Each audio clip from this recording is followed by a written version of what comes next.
Welcome to episode 317 of the Energy Talks podcast. I'm energy and climate journalist Markham Hislop. Prior to Danielle Smith becoming Alberta Premier in 2022, I called her an authoritarian populist. In her first interview as Premier, she clapped back, saying that I was wrong, that she is a libertarian populist. Events since then have proved me right.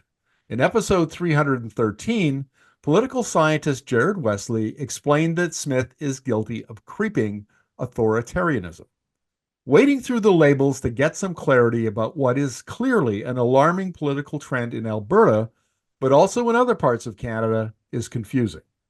Recently, however, I ran across an excellent essay titled Authoritarian Libertarianism and the Freedom to Do What I Say.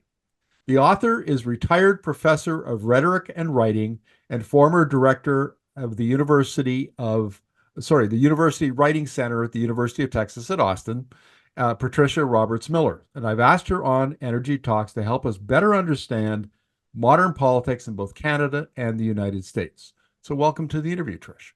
Thank you so much for having me. This is a puzzling question. Trying to sort out what in Canada is called the freedom movement, the convoy movement. These folks actually occupied the nation's capital for 3 weeks in October, and the federal government had to employ the Emergency Measures Act. Well, Canadians are sitting there going, no, it's the act that superseded that. But whatever. To clear them out, it was a national emergency. And since then, they've been trying to, they bubble up every once in a while. But in Alberta, there's a government that essentially is the personification of those ideals. And it's very much like Trump and MAGA-ism in the US, at least from my point of view. And we're having trouble getting our heads around this. And I read your essay. It's excellent. And maybe let's start with, if you could kind of give us an overview about what you think about authoritarian libertarianism. Well, I think that it starts with not acknowledging legitimate disagreement and not acknowledging uncertainty. And so it posits that there is some group, and it's always the in-group, so it's us, who have the truth, who perceive the truth directly in an unmediated way. And so freedom is the freedom to do what they say, the freedom to do what they believe. Isaiah Berlin, a long time ago, talked about the difference between freedom from and freedom to. And what I find interesting about this sort of libertarian authoritarianism is it kind of does both. That it's the freedom from any rules or restrictions you don't like or that don't benefit you, and the freedom to do what your the authorities in your in-group say is the right thing. Is this rooted? I remember back in, when I was an undergraduate in the early 1980s at the University of Saskatchewan, and Christopher Lash's book came out, The Culture of Narcissism. Mm-hmm. And that was it only been out a couple of years, and it was a big deal, and it was often quoted and talked about on campus. And here we are 40 some years later. And when I listen to or engage with people who fall into this authoritarian libertarian camp, it's very often, it seems narcissistic. It's like, I want to do what I want to do. Like, if I don't want to wear a mask and I don't want to get a vaccine and you die of COVID, well, too bad. That's natural selection or whatever. And that seems incredibly narcissistic to somebody who was raised in an era when public health was very important. We all got vaccinated. We all did all sorts of things to protect our fellow citizens. What role does narcissism, selfishness play in this, in your theory? That's a great question. And I've sometimes described it as narcissism. I'm not sure that that narcissism arose when Lash said it did. But I do think that, say, the experience of World War II caused people to be much more sensitive to the public as a whole and the needs of groups as a whole than, some other eras might have been. The same thing I would say with the Depression. The Depression got people to think about the public good. And in the late 19th, early 20th century, in both the US and Canada, there were movements for saving public lands. So there was a notion of the public. and public good, public land, public resources, all that. And I think that's kind of what's gotten lost, is that sense of a public of which we're a part and which we should all work to preserve. And I think some of it has to do with, I hate to say this, but I think some of it has to do with the internet. And there's research that suggests that perhaps the way that the media used to work, you would tend to see more centrist media. And that now it's possible to get into a situation where you're only going to hear people who agree with you. And the research is really clear on that. The more time you spend around people who agree with you, the more extreme your beliefs become. And it doesn't matter whether it's about, where it is on the political spectrum, or even if it's political. Gotcha. Your comments about the notion of the public good is very interesting to me, because I think back to my parents, my grandparents, people of that age, and they really did have an ethos of the public good. And you look at Canada, we have a social democratic party here, the New Democratic Party, that generally polls nationally about 18 to 20%. It forms government in the prairie provinces in particular on a regular basis. In fact, there's one now in Manitoba and in British Columbia, where I live. And they put a high value on common goods like public health care, public auto insurance, that sort of thing. And in Alberta, it's exactly the opposite. It's very much, it reminds me much more of Texas, much more rugged individualism. In fact, they often compare themselves to Texans. Mm-hmm. And my favorite line about that is they would say, I'm a redneck. And I say, dude, I've been to Texas. You're a pink neck at best. I've seen real rednecks. But there is a stark difference here. And of course, the freedom movement in Canada has deep roots in Alberta. The leadership came from Alberta. And so given the fact that you live in Texas, so you're familiar with that kind of culture, what role does all of that play in authoritarian libertarianism? One thing that I think makes Texas somewhat different is that, Texas was a Jim Crow state, and it was a slave state. And Texans don't like to admit that. They really will not admit that there was a substantial amount of slavery here and that slavery significantly contributed to the economy. They also don't like to admit that the Jim Crow operated against Mexican Americans as well as African Americans. And so the narrative that people will give is that there's this rugged individualism because people had to depend on themselves because they were out. But actually, that's not how it worked. In that kind of pioneer environment, that's when you're especially dependent on the people around you. And you really need them to help build a barn and help you out when your cattle got ticks. So there's this real discrepancy between what the history actually was and how people narrate that history. And that narrative is what contributes to this sense that I can just do whatever I want. I should be able to do whatever I want, but you shouldn't. Alberta is a special case because there's a fair amount of public opinion polling and scholarship that shows that half or more of Albertans identify so closely with the oil and gas industry that an attack on oil and gas, they perceive that as an attack on their own identity.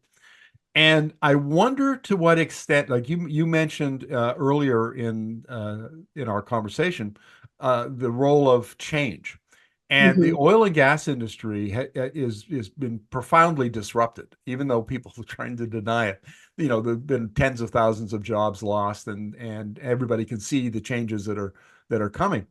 And I wonder the role of the disruption plays in communities, in provinces, where the in-group, as you call it, their identity, their way of thinking is being profoundly challenged like that. And then this is a reaction. The authoritarian libertarianism is a reaction against that disruption. Yeah. Well, so I've written a couple books on demagoguery, which is essentially authoritarian rhetoric. Although it often positions itself as though it is populist rhetoric, as though this is rejecting an authority, rejecting someone who's trying to force bad things on us. And so one of the very strange things about authoritarian rhetoric or demagoguery is that people claim to be victimized. And they claim to be victimized by some much more powerful group that is usually just a hobgoblin. And so I tried to figure out at one point if it correlates to massive disruption and to change. And I couldn't get that to work. And one of the reasons I couldn't find some sort of correlation between a rise in authoritarianism and significant change is there's always significant change. I couldn't find a control group, essentially. I couldn't find a time when there wasn't significant change. It seems like it's more a media issue. The rise of demagoguery seems to correlate with access to new media and with people using demagoguery to get viewers, buyers, readers, clicks. So that's one answer. The other thing, though, about change is that I do think that there's something about when people's understanding of themselves gets, I hate to use this word, but reified, like thrown into the past as though it's always been that way. Then they believe that they're confronting something entirely new. And, Texas has been dependent on oil and gas for maybe 100 years. But even then, I don't know the exact moment when that became dominant. It's probably more like 50 years. And so I think sometimes if people can understand, we've been through this before, it's okay, change happens. You're going to run out of oil and gas at some point. That's how resources work. So, and I think often what authoritarianism does is it tells people they don't have to think about the long game. There's very much a sense of victimhood in Canadian authoritarian libertarianism. And again, getting back to Alberta, it's particularly strong there because back in 1980, then Prime Minister Pierre Elliott Trudeau brought in the National Energy Program, which was it's like a legend in Alberta, and how it victimized people. And I had my lawyer in Calgary tell me that he knew people who jumped out of windows because of that. They were financially ruined, and whether it happened or not, it's part of the zeitgeist of being an Albertan is that you hate anybody named Trudeau. Well, as it turned out, Pierre's son Justin is now Prime Minister of Canada, and it's the handiest. He's just a whipping boy for Albertans, and in particular Premier Smith, and that she continually accuses him of making Alberta a victim, trying to shut down oil and gas, of climate policies that the federal government inflicts upon Alberta and upon the industry. And I wonder, and we see that all the time in this sense of victimhood as a means of, I don't know, expressing angst, motivating other people. I don't know what it is, but what role does that play, the sense of victimhood in authoritarian libertarianism? It justifies the authoritarianism. So what it does is say, so people, again, have a tendency to think in binaries. And so we tend to think about there's a victim and a villain. And if we're victimized, that means the other group is a villain. And if the other group is a villain, then we're justified then there are no holds barred. Then we're justified in violating all the norms of democratic practices, engaging in legal things. It's in fact, I have a book coming out in July called Deliberating War that is exactly that argument, that when people see themselves as faced with an existential threat, that there's this group that is out to kill us, of course we don't hold them to the same standards.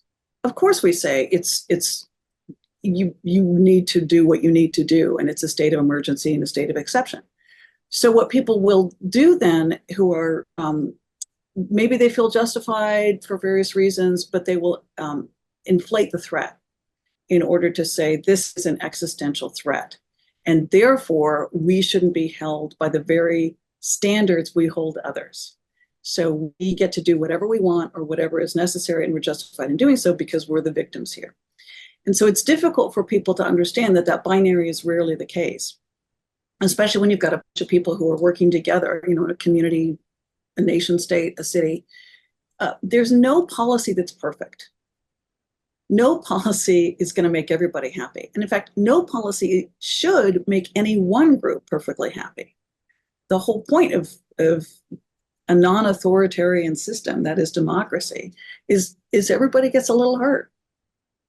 Right. And you try to balance it out, and you try to make sure. I think it's Jan van der Muller who says the thing about democracy is nobody should always be the loser, but everybody needs to lose a little. Sure. It's like a good deal, right? Exactly. Nobody's happy, but Yeah. it works for everybody somehow. Yeah. One of the things that I'm wrestling with is this idea that authoritarian libertarianism is almost, it's like an oxymoron. It's like military intelligence. The two words don't belong together. Yeah. And it doesn't intuitively make sense to me. But in your example of 17th century Massachusetts Bay colony, what they did around freedom of conscience, I think is a good example of why they do fit together. And maybe you could just explain that example to us. Well, it's a fascinating situation, actually. The New England Puritans had been persecuted in England. And so then they were really pretty coherent and cohesive, and they got along. And then they moved to Massachusetts, where they were no longer being persecuted. But central to their sense of identity was that they were persecuted. That was important to them because it proved that they were following God's will. And so they kind of need to find new persecutors is part of what happened. But they got into a fight about theology so abstruse that scholars still have trouble explaining what the disagreement was. How many angels can dance on the head of a pin? That kind of thing? Yeah, and so they each called each other antinomian, which is a terrible thing to be. So it's often called the antinomian controversy, but it's worth remembering everybody called each other that. So then what the part of the debate had to do with salvation and course of events and salvation. It's really too abstruse, and I'm not going to go there. So but they needed to have freedom of conscience. That was part of their agreement with the crown as to why they could have this colony at all. And so they're having to defend it. And I think they really believed it. But so you get these things like John Cotton writing this long, it's like a bad internet argument. So he and Roger Williams got into this argument, and each response is longer than the previous one.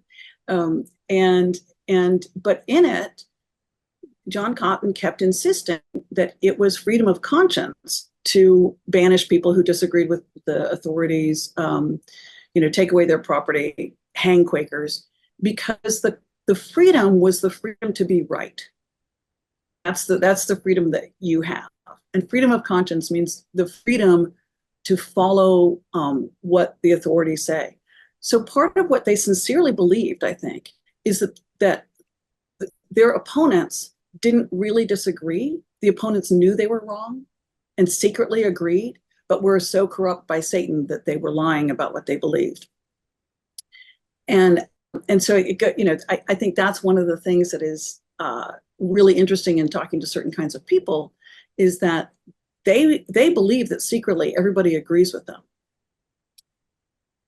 Yes, I would agree. I run into that myself, and I've had these discussions many times on, well, we won't call them discussions. I've been attacked on social media many times by folks who identify with the freedom movement, and one of their arguments is that by virtue of being a journalist who doesn't agree with their view of the world, I'm by definition corrupt.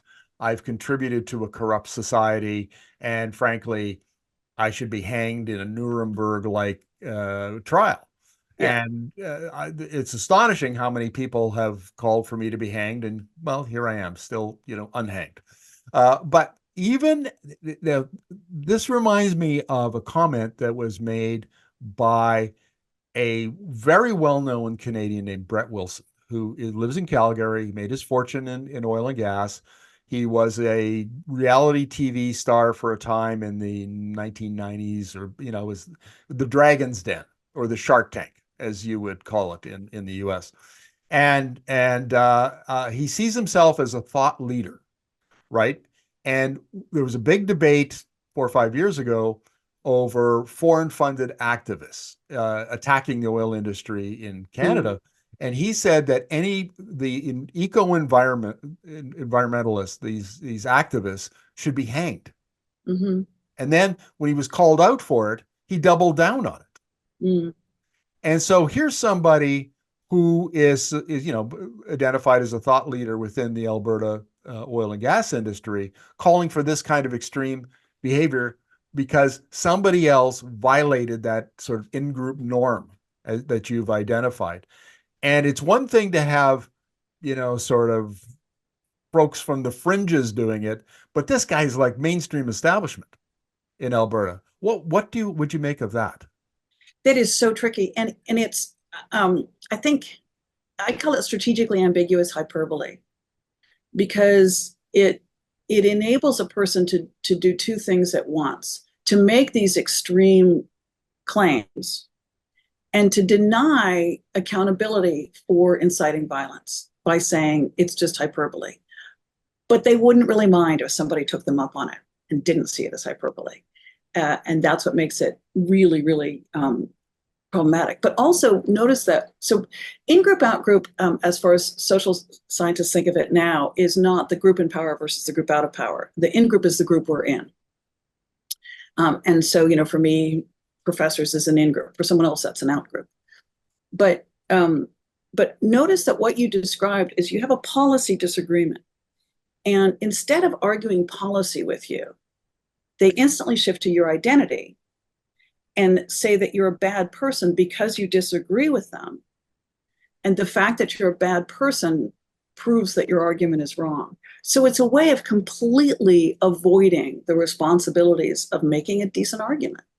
And I think in some cases, it's cynically done on the part of political figures and rhetors and pundits who don't have a good argument.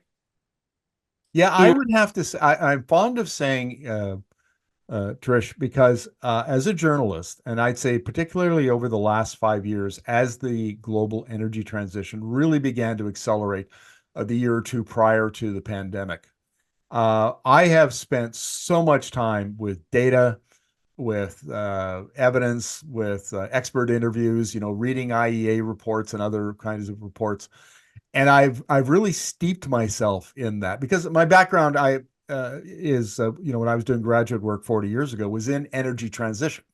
Mm-hmm. And so I had a theoretical understanding that very few journalists would have. It was a big advantage for me. And so I went looking for evidence to how does that fit to the theory and how are we going to explain this? And the reason I bring this up is I would say there has not been one Alberta oil and gas thought leader that I've engaged with or whom I've read what they've written or heard what they've said who could make an evidence-based, data-based argument. It's all narrative, it's all rhetoric, it's all demagoguery. And they make these emotional appeals that they're pushing buttons in the Alberta politic that they think are maybe even universal, that apply across Canada. And for that experience lines up exactly with what you just described. Mm-hmm. Yeah. Well, and then another move that people will make when they've got a bad argument is they go to motive. And so they'll say, you're just making this argument because you have this motive. You're a lefty, you're part of the woke mob, whatever. And you can't argue that. You can't argue motives, right? And what I have often found helpful is to ask people, are you open to persuasion on this? Is there any data that would cause you to change your mind? And if they say no, then you say, then you don't have a reasonable argument. And that makes them mad. But I do think that as I said, I think for some people it's cynical, and we saw this with tobacco. We saw this with lots of different industries or whatever were just losing. They didn't have a good argument, and so they started fabricating data. picking studies, and but then also demonizing deliberation and demonizing difference of opinion. Why is now different? Because the kind of, rhetorical dodginess that you describe has been part of politics for a long time. It's not like we invented this, not like Trump invented it. It's not like Danielle Smith invented it. But why is it so prevalent now? Why is it being weaponized, and who's weaponizing it? That in a way that it wasn't weaponized in the past. I think it was weaponized in the past. And I don't know much about Canadian history, but I can tell you that this is exactly what happened in the antebellum era in the South. And the same things about any criticism of slavery meant that you were an abolitionist, you were satanic, if and you were inciting violence. And so that's why, in the antebellum South, teaching slaves to read was illegal. Criticizing slavery got people hung. It wasn't hyperbole. They were literally hung. There were fantasies of all these conspiracies. So that's a time when the U.S. went through exactly this. It was regional in a way that the current thing isn't. Anti-communist hysteria in the 50s, actually in the 20s, which led to a lot of, throwing people out of the country, deporting people to various places. And then again in the 50s, the anti-communist hysteria, was pretty bad. What happened in the 50s, it calmed down a little bit because neither the Republicans nor Democrats would fully take it up. And so, they sort of did, but not completely. So that it continued and certainly contributed to things like Vietnam and, intermittent purges on university campuses and things like that. So it's not the first time.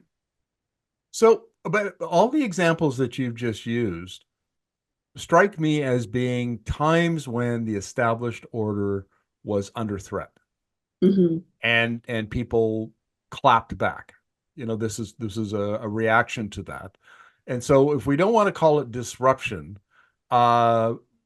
but we think of it in terms of the status quo being threatened, that describes Alberta perfectly. Well, and it's often, I was going to say, and often in those cases, a relatively recent status quo is part of what's interesting. But then also, I think that the 20s communist hysteria was partly to sell papers. And I do think that there was just some short-term benefit to people who saw that David Halberstam argues that the reason that anti-communism was a big deal in the 50s was that the Republican Party needed something. The Democrats had done incredibly well for 12 years, and so they needed something that they could turn into a mobilizing passion. It's often said that history doesn't repeat itself, but it echoes. And is that what we're seeing here? This is nothing new under the sun. It's an echo of other historical trends and events that have happened in the US and Europe and elsewhere. And we shouldn't really be surprised by it. No, but we should be worried. It didn't end well. It doesn't end well. And it doesn't end well for the very people who take it up, which is part of what's really interesting about it. And I think some of the people, as I said, take it up out of a sense of short-term gain. They think they're going to benefit by this particular party or figure being given all this power, by undermining norms of democracy and legality. And they do get a short term, but it doesn't end up well for them in the long run either. And then I think also that there are people who, if you say to them, the situation is complicated, they're just going to be like, I don't want to hear it. That's no. And then if you say to them, the situation is simple, they're going to go for that. And so it's partially our desire for simple solutions.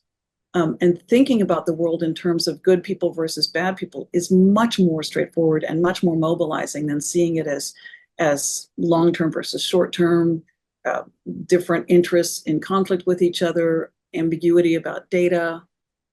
That sort of stuff is just not. And some people get actively angry.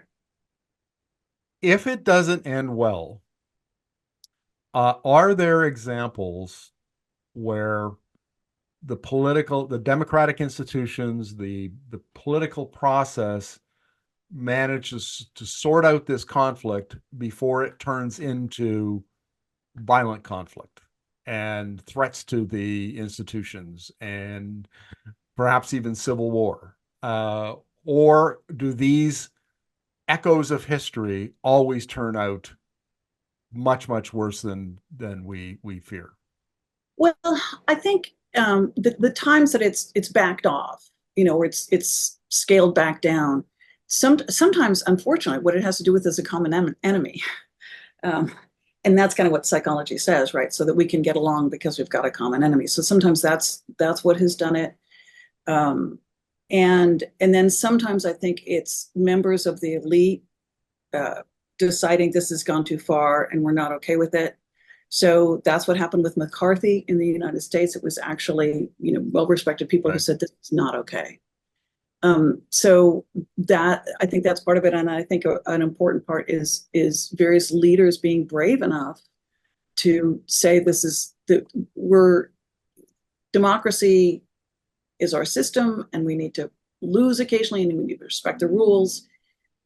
So yeah, I think those are the various times when either the public or elite with power manage to say we're not going to go there. Yeah, the two examples that keep coming to mind are Donald Trump in the U.S. because I mean yesterday he was convicted on 34 felonies Mm-hmm. and apparently there are more in the offing, more trials coming up, and he's that just seems to be headed for a cliff. I don't envy your country in November. It's going to be Yeah, very, very difficult. But Alberta is kind of in the same. Imagine if Trump won. yeah. That's Alberta, and it is very difficult. And one of the difficulties is the requirement to conform. Mm-hmm. Like I'm not. I little personal history here. I'm not opposed to the evolution of oil and gas moving. In fact, I argue that it should pivot into providing feedstock for advanced materials manufacturing. We should stop burning it. Bitumen Mm. is just way too valuable as a feedstock for that than a feedstock for refineries. So I'm criticizing the oil sands industry all the time and their leaders and policies and so on. And I was having coffee with somebody from the industry, and they were saying, well, you're perceived as hostile to the industry. And I said, I'm not hostile, I'm critical. Those are two very different things. And the fact that you don't understand it is a real serious problem, and that Yeah. your bosses don't understand it. And there's this tremendous need for conformity in Alberta around the basic principles and the adherence to oil and gas has almost become a cult. It's we love oil and gas bumper stickers. And what do we make of that? What role does that play in authoritarian libertarianism? Yeah, that's the base, right? That's that binary thinking of that you're either with us or against us. I wish people would quote the other one from the Bible, which is those who are not against us or with us. But anyway, yeah, and so it's seeing, but I also feel like some people believe that if you are just passionately, fanatically committed to the in group, things will work out, and the will triumph. The will doesn't always triumph. Um, And so fanatical commitment is not necessarily going to solve it. And that's what I think a lot of people feel, and especially when they feel like they might be wrong. So there's really interesting work that has been done by social psychologists showing that a lot of people respond to uncertainty by increased fanatical in-group loyalty. So that would then I think support my argument that disruption does play a role in the rise of Uncertainty does, yeah. yeah. And Yeah. and certainly that would be the case in Alberta. And what's really interesting in Canada, and I don't know, I'll ask you whether it's also true in the United States, because we do know that there's some regional factions within the U.S. that has led to the rise of the MAGA movement. But in Canada, it's very interesting because British Columbia is where I live on the West Coast is perceived to be more like California, kind of hippie granola crunching, leftyism. Alberta and Saskatchewan are seen as, very much like, bedrock conservatism and really authoritarian libertarianism. I think that's the root of it. And then the other provinces are kind of, I would say, in the Canadian norm, kind of that mushy centrism that has defined Canadian politics for a long time. And so that means that the authoritarian libertarianism in Canada does have a regional basis, but at the same time, the federal party that embodies authoritarian libertarianism, the Conservative Party of Canada, is leading the polls by a long shot. And that seems to be another disconnect here. How do we square that? I mean, are people just not paying attention? The CPC leader, Pierre Poilievre, is very much hitting the right buttons for millennials who can't buy a home, that sort of stuff. And it makes it really, really complicated when you start framing it around authoritarian libertarianism. It's more complicated than that. How does that apply to the US? So many ways. But I think something that has to be discussed in the US, and I know that it's true in Canada too, is the role of hate talk radio. And also these, media that have discovered that outrage about the other is the best way. Can I interrupt for just a second? I cannot not say this. Danielle Smith, prior to becoming premier, spent 9 or 10 years as a conservative talk radio host. Yeah. That can't be a coincidence. No. And I mean, and I also, I really wish that we would stop talking about the term conservative, because these people are not conservative. They're radical. Yeah, good point. And to some extent they're reactionary, but they're not actually reactionary in terms of their policies. They're reactionary in terms of their rhetoric, of saying that liberals have gone too far, the woke mob, all this stuff. And so we have to go along with these policies, which sometimes they pretend were policies in the past, but actually weren't. So yeah, I think that's an important part of it. I also think that the tendency we have to talk in term as though politics is either a binary or a single axis continuum is really destructive. Because in point of fact, what matters most is how pluralist somebody is. That is, how open to disagreement. And that's the opposite of authoritarian. And so authoritarianism aspires to univocality and perfect conformity and agreement and a kind of top-down organization. And so, and plural, you can be centrist and authoritarian.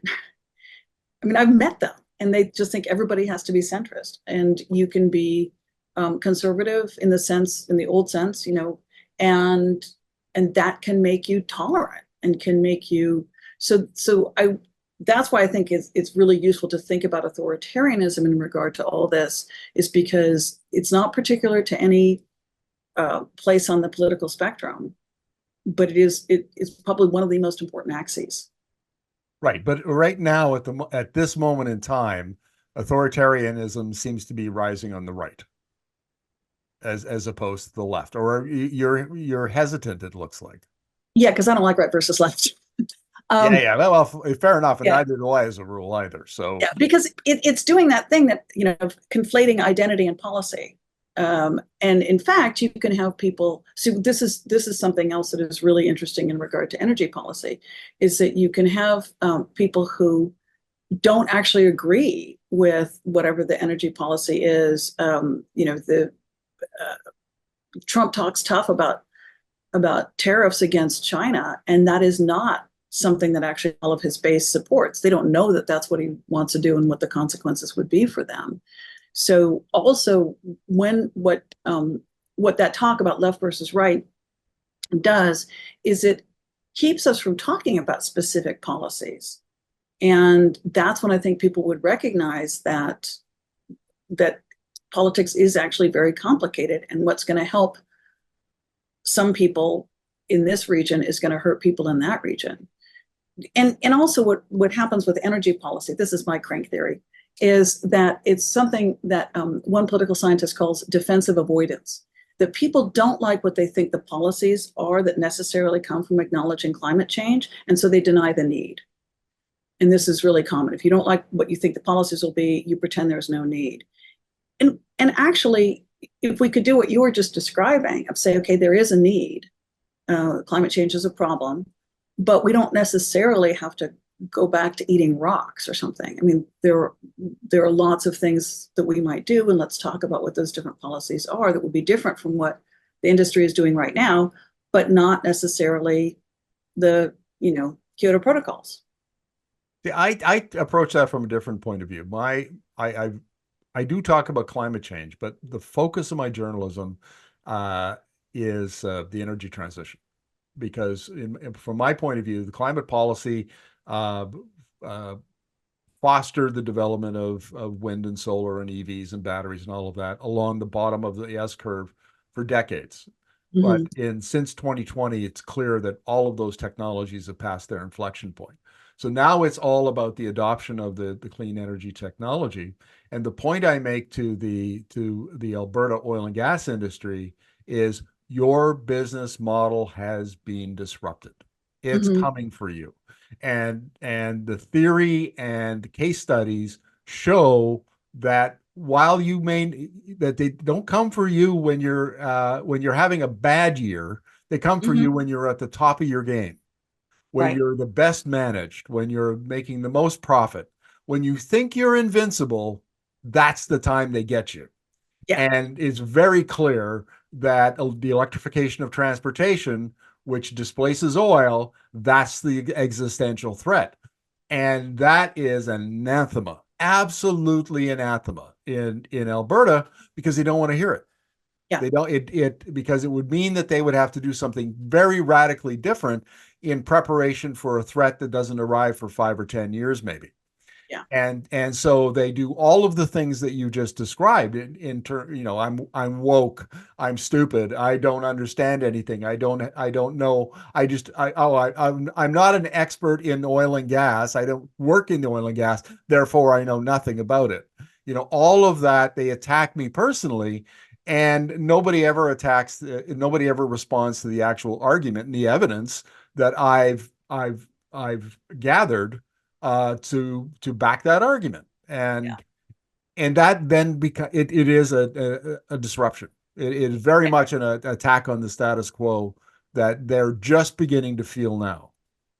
Well, it's just a way of sticking their fingers in their ear and screaming, no, no, no, no, no. Yeah, good way to describe it. I don't know if you know the book, How Nations Fail, but it's a really good book, and that's what it's about. It's about these various nations who get attached to some industry or and in their striving to protect the status quo, end up making disastrous decisions. But they really resist disruption, is what he talks about. And just to be clear, it's not.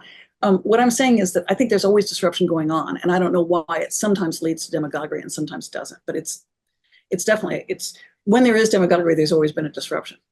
So I have a story to tell that you as a professor will appreciate. When I was in graduate school, my historiography professor said we had to pick one historian and write about one of their major works. And I, not knowing any different, I basically threw a dart and got Arnold Toynbee in the Study of History, all 11 volumes of it. Yes, I know you're familiar with Toynbee. It was a bit of a slog. But the point I took away from Toynbee's, the great study of history writ large over thousands of years, is that civilizations rise and fall, and generally when they begin to stumble is a crisis in leadership. The elites make bad decisions, and it seems like we're kind of headed in that in the Western world and in Canada and North America in particular. And that gets me into your discussion about expertise and experts and how we perceive them, those of us who are in the pluralist camp versus those who are in the authoritarian camp. Maybe you could talk about that for a bit. It is so hard to get people to, we're back to uncertainty, right? It's so hard to get people to understand that the more expert somebody is, the more likely it is that they'll talk in terms of tendencies and consensus and uncertainty and degrees. And because, and I've just forgotten the guy's name, political scientist, Weston, I think, who talked about the fact that people associate expertise with certainty. We still have this very 19th century model of knowledge. And so the more certain someone is, the more they are an expert. And it's, if anything, an inverse correlation, that experts understand the nuance and understand the, so it's very interesting that experts tend not to do very well in trials because juries don't like that the person admits they might be wrong, and so I think that's one problem, is getting people to understand that expertise means a familiarity with relevant data. You addressed the issue of the mask controversy that came up during the pandemic, and during the first year and a half of the pandemic, we here at Energy Media departed from our journalism. We pivoted a little bit because our model of doing Zoom interviews with experts worked really well for the pandemic. What was the latest scientist? What do epidemiologists say? What do health researchers say? What do engineers say about the masks and their efficacy? And so we did probably 65, 70 of those kinds of interviews. And I think they were very well received, because bringing expert opinion in the kind of conversation that you or I are having, where the expert can talk about, nuance and uncertainty and where we need more data and research and so on, was perceived well by my readers and viewers, not everybody else. But now what we're seeing, this is very interesting. One of the epidemiologists were very, very clear: COVID is airborne. Mm-hmm. And now, of course, the World Health Organization has just now in 2024 had to finally admit COVID is airborne. That's the primary mechanism of transmission. And so they were actually very certain. There was not much nuance of them. They were absolutely convinced that was and it turned out they were right. And still to this day, communicating that certainty and the latest research is almost impossible. Yeah. Aside from the in-group, which you generally see around Twitter, around some of they gather around some of these really expert people. How does that play into your use of the example of the mask controversy in your essay?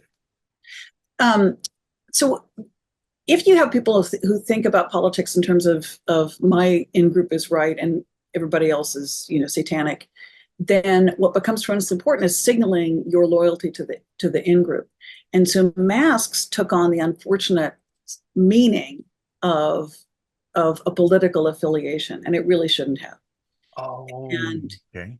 And so hostility to masks became a sign, refusal to wear a mask became a sign of your commitment to a political affiliation. And then that encouraged people to engage in what's called motivated reasoning, which is then you're more critical about studies or whatever, experts who disagree with you, than you are. And lots of people engage in that kind of motivated reasoning. There have been studies that show that scientists do too, if someone comes up with an argument they don't like. But so then this is so interesting. So once people have committed to being hostile to masks, then they needed to be hostile to vaccines, because it wouldn't make sense to be opposed to masks on the grounds that those experts are bad and then take their advice on this other thing. So you get what some people call a pyramid of harm, that this initial commitment leads you to make bigger and bigger commitments that are increasingly harmful. So a lot of people who initially were just opposed to masks, that led to their being opposed to the vaccine, and that led them to being opposed to all vaccines, who didn't used to be opposed to vaccines. And it's really hard to get people to stop creating that pyramid of harm. The snowball is rolling down the hill, and it just gets bigger and bigger, and we don't seem to be able to stop it. And I run up against these people all the time, and it is very difficult. And Well, and some of it is just shame that they don't want, that they feel that they would shame themselves by admitting that they were wrong about something. And so that they will keep doubling down on these errors uh, rather than admit one error. so that I can see how that plays into an authoritarian libertarianism kind of mindset. And we see even still today, I'll give you an example. I can't remember if it's been happened recently or is going to happen in the very near future, but Premier Smith convened a panel of absolute wacko doctors, vaccine deniers, conspiracy theorists. I had one of them he put me on his mailing list. And so I got to see his daily rants, and they were just frightening. How this guy ever got a medical license, I have no idea. But anyway, there's 3 or 4 of them on a panel that are going to go out and talk to Albertans so that they can vent about their anti-vaccine and anti-mask views. This is a government responsible for public health and for the administration of the public health system. Like I'm sorry, the health system, which is a public system in Alberta. They're platforming the conspiracy theorists, the extremists, the authoritarian libertarianism. Any insights into that? That's that 19th century notion about science. I mean, I there are certain things where I wish that just a giant air horn appeared by people's head and went off whenever they said science says. And, and it's true of like New York Times articles, all sorts of people do that. Science doesn't say anything. I've made that. I've said that in the past. I confess. Yes, stop. The air horn's going to appear. um, but but yeah, and so the fact is that not all doctors are really scientists. That's not necessarily their training. And my dad was a doctor. Lots of my best friends are doctors, but you don't necessarily get trained in epidemiology and how to, what makes a good or bad study. So I think that's part of it. But there's also a really frightening willingness for people to believe what it's useful for them to believe. I think that it was Upton Sinclair who said that after running for California governor, that it's really hard to get people to believe something if their paycheck requires them to not believe it. And that's what described Alberta.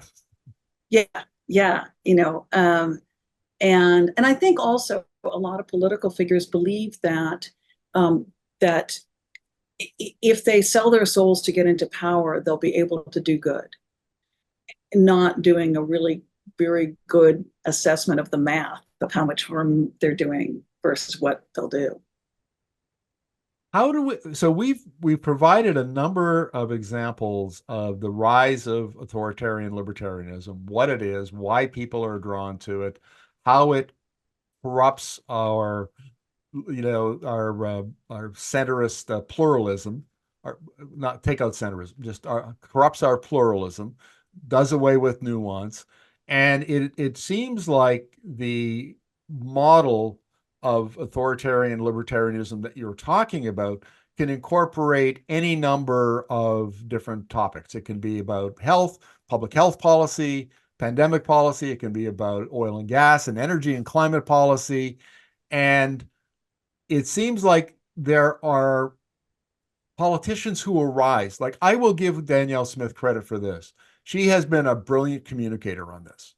And she has been able to she's almost Trumpian in her ability to push the right buttons, she will make the wackiest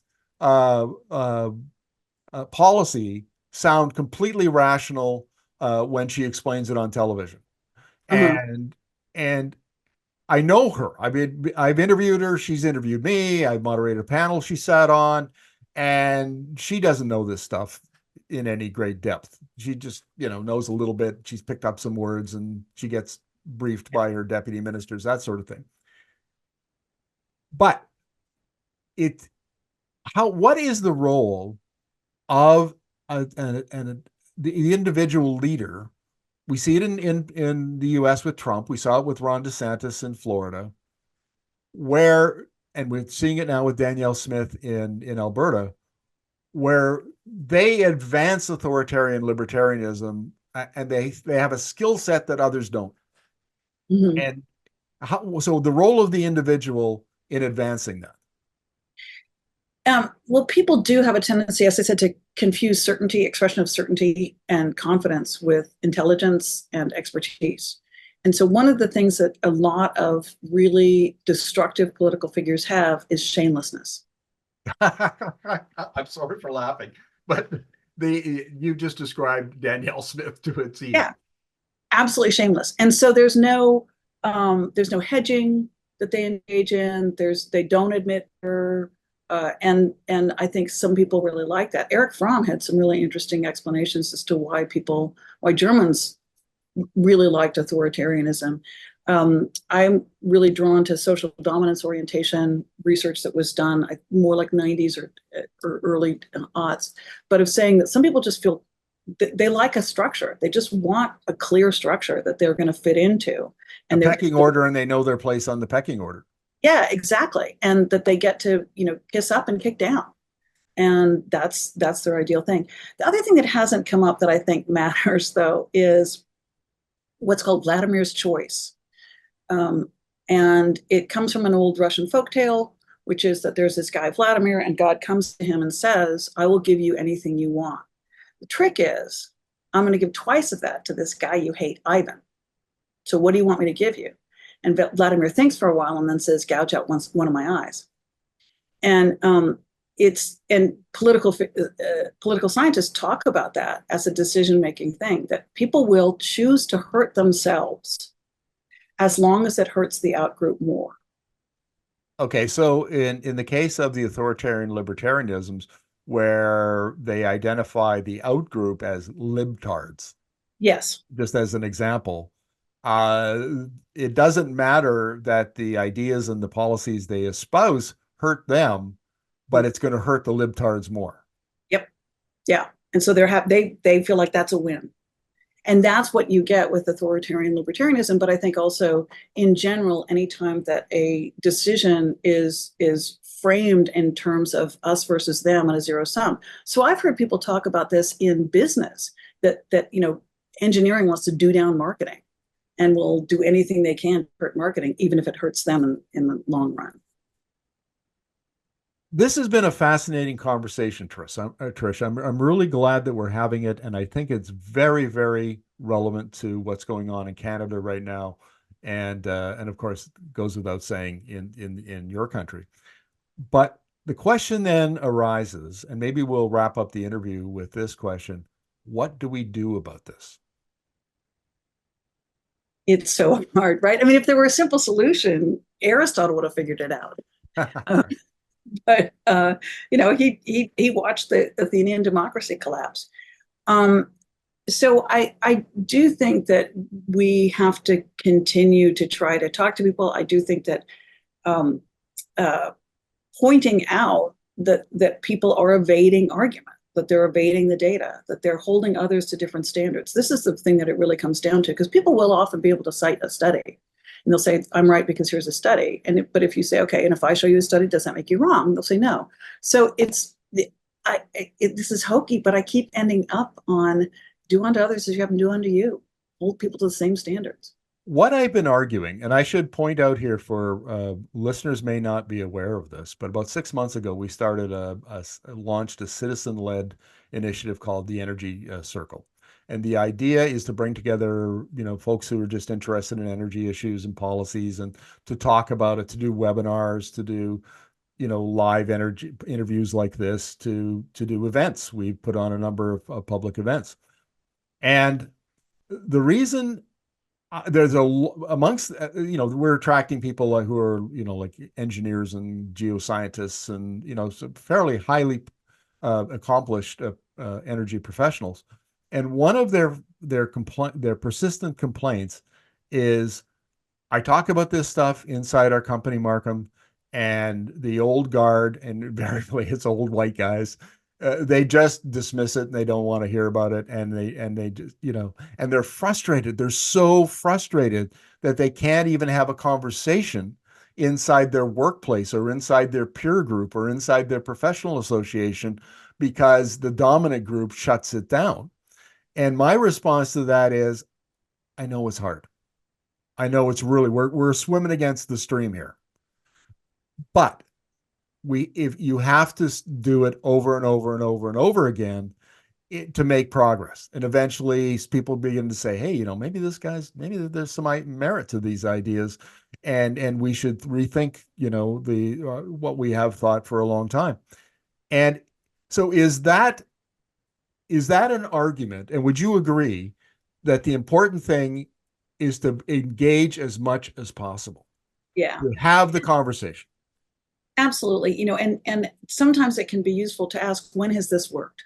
When has it worked to shut down disagreement? When has it worked to and played out well in businesses? I mean, this is something that businesses have figured out. When you get groupthink in a business, they make bad decisions, and nobody stops them. And when you look at these kind of autopsies of various companies that were very successful until the last minute, every time it's that people refuse to rethink things. They refuse to have the hard conversations. They refuse to think about the long-term plan.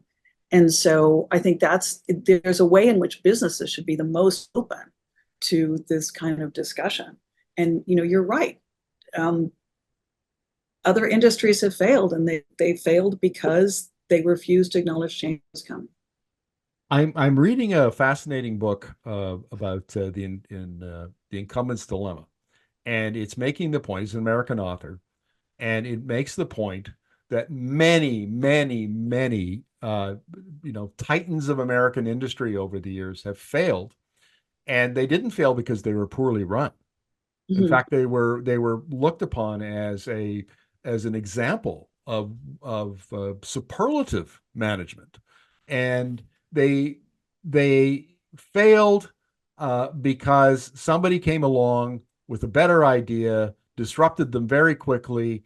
And you can see that what you just said, people were not talking about it. They wouldn't acknowledge it. They tended to, do what Blockbuster did. Well, no, that streaming video thing from Netflix, that's not. And next thing you know, you're out of business. Yeah. And I can see where you would argue, and I agree with you that the having the hard conversation and carving out space for those conversations in an environment like Alberta is incredibly difficult, and it's going to take some sacrifice. But if everybody says it's too hard, we're not going to do it, then the authoritarian libertarians win. Yep. Would you agree? Yep, absolutely. Okay, so the takeaway from this interview is that this is a disturbing trend, and the only antidote to it is discussion and problem solving. Discussion, not in terms of who's better or who's worse or which group is right or which group is wrong, but of how can we work together to identify and then solve the problems. I wonder if that's a very difficult conversation to have. And I wonder if there aren't conversations that need to precede getting people organized and all, forming another in-group, that whatever. But the engaging with the authoritarian libertarians is a very difficult exercise, very difficult. And I know from experience because I've done it many times on social media and outside of social media. So maybe we'll just leave it at this, is that we need to have the conversations at a much broader level than we're doing now. How we get there is another grist for another interview, another episode of Energy Talks. But look, this has been fascinating. I really have learned a lot, and I'm going to be printing out the transcript of this interview and studying it, because there is a great deal that we as Canadians, and particularly in Alberta, need to accept these ideas and incorporate them into how we conduct ourselves, because the consequences can be quite serious. So thank you very much for this. Thank you. It's been really good.